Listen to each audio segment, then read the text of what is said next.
Hello friends.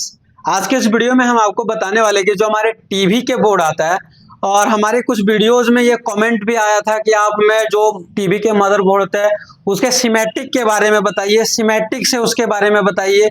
तो सबसे पहले हम ये क्लियर कर देते हैं कि जो हमारे टीवी के मदरबोर्ड आते हैं इसके सारे के सीमेटिक डायग्राम नहीं आता है। तो सारे के सीमेटिक डायग्राम से अगर हम आपको सिखा दें तो सिर्फ सीमेटिक डायग्राम से ही आप सारे बोर्ड को रिपेयर नहीं कर पाएंगे।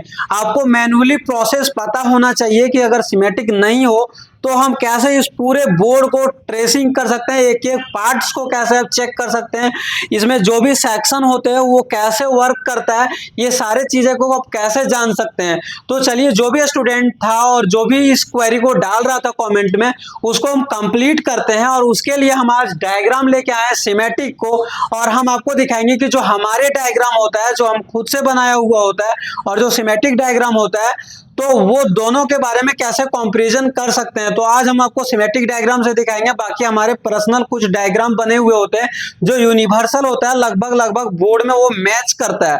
तो चलिए, आज जो हमारे स्टूडेंट थे या फिर व्यूअर्स थे जो भी कमेंट कर रहे थे, तो उसके लिए हम आपके पास सीमेटिक डायग्राम लाए हैं। और ये हमारे पास एक कॉम्बो मदरबोर्ड है जो फुली एंड्रॉइड है, स्मार्ट है। तो चलिए देखिए, सीमेटिक डायग्राम जब आप ओपन करते हैं तो इसके जो पावर सप्लाई होता है, इस सर्किट का कोई भी डायग्राम आपको नहीं मिलता है। तो जो आप यहाँ पे देखिए एसएमपीएस सेक्शन पूरे कंप्लीट है, इसके कोई भी डायग्राम सीमेटिक में नहीं होता है क्योंकि ये एक्सटर्नल पार्ट होता है हमारे लॉजिक बोर्ड का। तो चलिए, अब अगर आप यहाँ पे देखें तो देखिए ये हमारे पास सीमेटिक डायग्राम है और इसको हम ओपन कर लिए हैं। इसको थोड़ा सा जूम कर देते हैं ताकि आपको दिख पाएगा।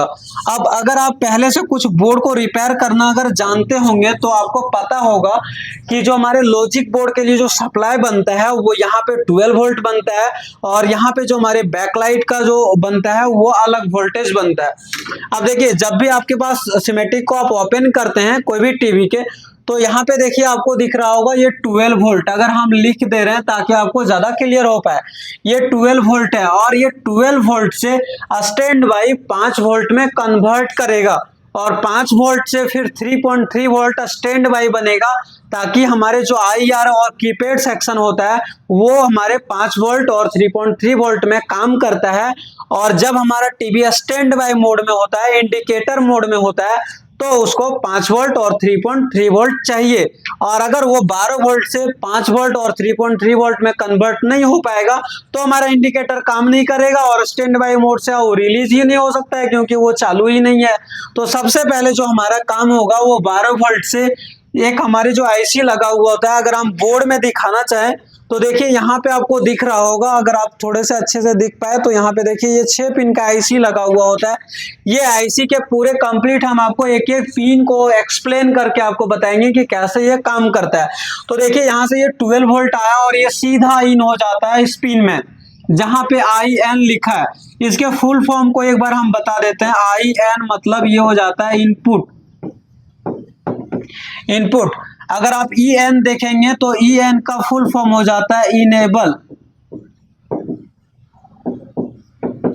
उसके बाद GND तो आपको पता ही होगा कि ये ग्राउंड है, नेगेटिव है। BS लिखा हुआ है तो BS का फुल फॉर्म होता है बूस्ट। उसके बाद आपको SW दिख रहा होगा तो थोड़ा सा हम एक बार यहाँ पे भी लिख लेते हैं। SW का मतलब होता है स्विचिंग। उसके बाद आपको FV दिख रहा होगा तो इसके मतलब होता है फीडबैक।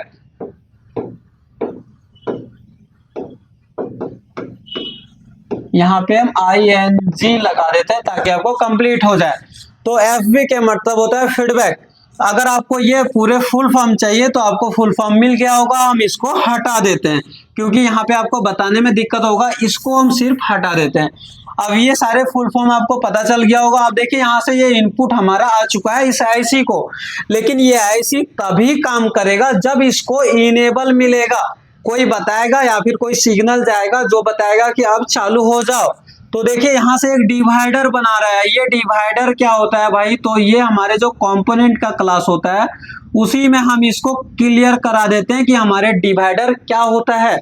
जब भी कहीं पे दो रजिस्टर के बीच से एक आउटपुट जा रहा हो तो, और अगर दूसरे रजिस्टर अगर ग्राउंड हो रहा हो, पहले रजिस्टर में इनपुट आ रहा हो, तो वो एक डिवाइडर का निर्माण करता है। चलिए एक बार हम आपको डिवाइडर के बारे में एक्सप्लेन कर देते हैं। मान लेते हैं कि यहाँ से हमारा 12 वोल्ट इन हुआ और यहाँ पे आगे हम दो रजिस्टर को लगाएं, एक रजिस्टर ये लगा, दूसरा एक यहाँ पे दूसरा लगा, और इसको अगर ग्राउंड कर दिया है और यहाँ से अगर आउटपुट ले रहा है, और ये हमारा जो R1 है इसका वैल्यू अगर 10 किलो ओम है, और जो हमारा R2 है इसका वैल्यू 10 किलो ओम है। अभी हम इस केस में दोनों को सेम लिए हैं। एक रजिस्टर R1 है उसका 10 किलो ओम है, दूसरे R2 है वो भी 10 किलो ओम है, 12 वोल्ट इनपुट दिए। अब आपको पता करना है कि V आउट क्या होगा। ये V आउट अगर आपको चेक करना होता है तो इसके लिए फॉर्मूला होता है। हम इसको एक बार हटा देते हैं और यहाँ पे एक फॉर्मूले को लिखते हैं। तो इसका फॉर्मूला होता है V आउट बराबर V in इंटू R2 बटे R1 प्लस R2, ये फॉर्मूला होता है। फॉर्मूला V आउट हमको निकालना है, कितना मिलेगा, तो उसका फॉर्मूला है V in इंटू R2 बटे R1 प्लस R2। अगर हम इस केस में देखें तो V in हमारा है 12 वोल्ट, तो हम 12 इंटू 10 कर देंगे बटे 10 प्लस 10।